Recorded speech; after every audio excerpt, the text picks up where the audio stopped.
All the things they said to hold her back, they never seem to leave her head and tend to keep her minded. Oh. What's up mga katropa? Welcome back to my YouTube channel. Panibagong araw, panibagong vlog na naman tayo mga katropa.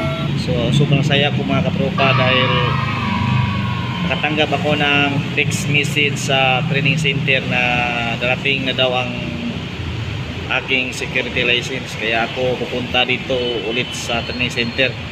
So akyat na ako sa itaas sa opisina ng training center, EEP Security Training Center.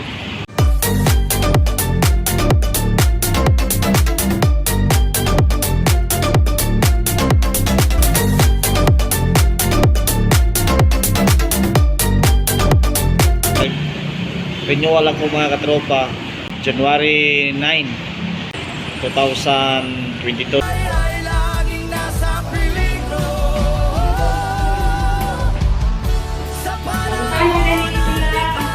Ang bilis lang,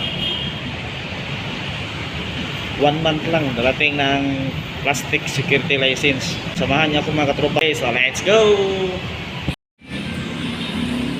So ito na opisina sa EEP mga katropa. Nakausap ko na ang staff. Tayo lang natin na nakalabas kasi nahanapan niya ang aking security license.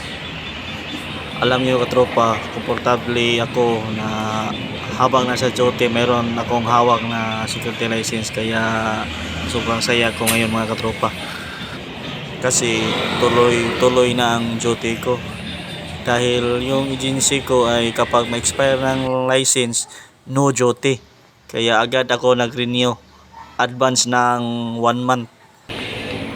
Okay, yun na. Palabas na ang staff sa EEP.